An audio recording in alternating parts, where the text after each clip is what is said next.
السلام عليكم ورحمة الله وبركاته سلام قيمة بدن كدب farxad weyn ayay ii tahay caawa inaan kasoo qayb galo kulankan aadka u qiimaha badan dhammaan asxaabta waa mahadsantihiin intaasi kadib waxaan jeclahay caawa fursadeeda inaan kaga faa'iideysto hadalkii maanta kasoo yiri wasiirka amniga Mr. Xunduwe maanta wuxuu sheegay inay muhiim tahay wasaaradda caafimaadka talooyinkeeda iyo wacyigelinteeda in la qaato sidoo kale wuxuu sheegay inuu banaabax jirin iyo isku imaatin maadaama cudur qatar wadanka uu ka jiro macquulna ay tahay inuu dadka ku faafo haddaba isla hadalkaas wuxuu ku laabanayaa wasiirka ayuu ku laabanayaa sida muuqaalkiisa aad ka dareemi kartaan wasiirka wuxuu garabka ku hayaa wasiirka warfaafinta Mr. Dubbe ayuu garabka ku hayaa intaasuu TV hordiisa taagan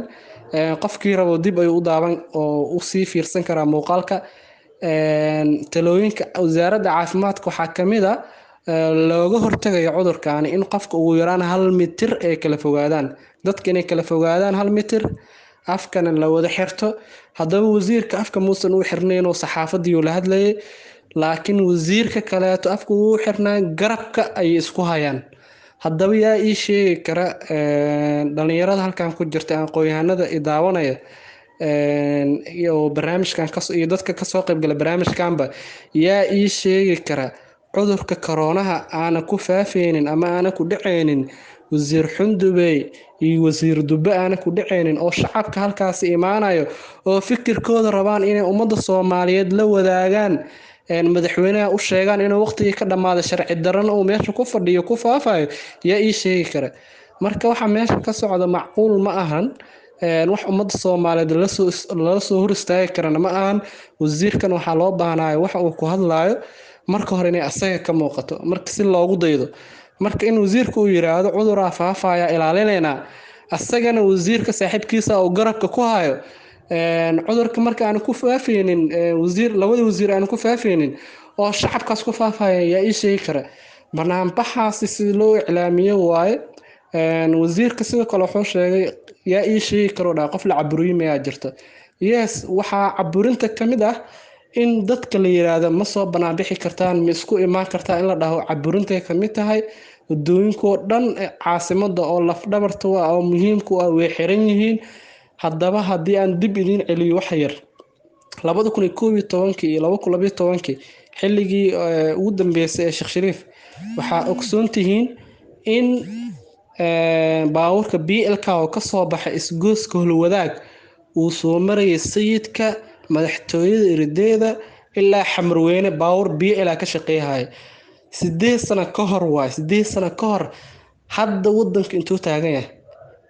waxaa loo baahan dadka Soomaaliyeed marka in runta la isku sheego in dhibaatada laga joojiyo dadka dhahaya marka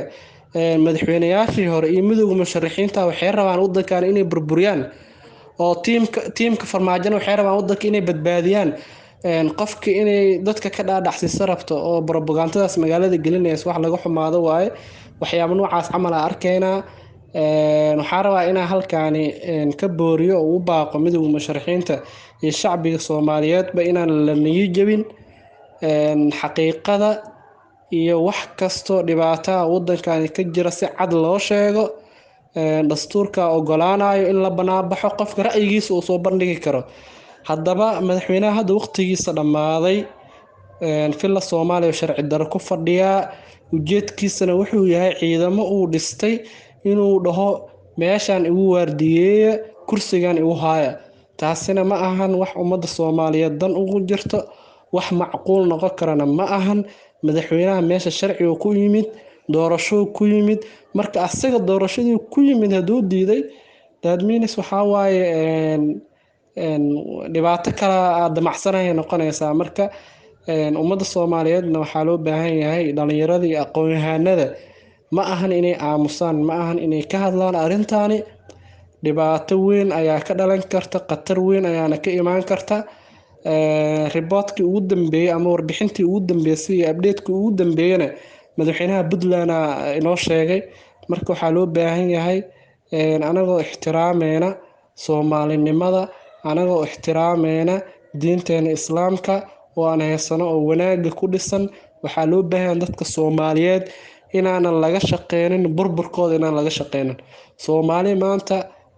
intay ayaga isku mashquulsanaayeen anaga isbaabi'iheena, isdileen, isdhibaateheena, inteen aan anaga isku mashquulsaneen baa waxaa naga dhex adeeganaya shisheeye iyo gaalo ayaa naga dhex adeeganaysa, iskeena direyso. Marka waxaa loo baahan dadka Soomaaliyeed inay fahmaan dhibaatada halkay kaga socoto, halkaas ay u wada jeestaan. Soomaaliya maanta waa dad isku af ah, isku diin ah. Laba qodob ayaa ku filan fikir ahaanteeda aan kusoo gabagabeynaya. Kow, waxaa loo baahan dadka Soomaaliyeed inay u midoobaan sidii ay u ilaashan lahaayeen. Kow, diintooda inay ilaashadaan. Labo, inay ilaashadaan Soomaalinimadooda. Qabiil iyo qabyaalad iyo waxaas dhan meel iska dhig. Marka waxaa loo baahan yahay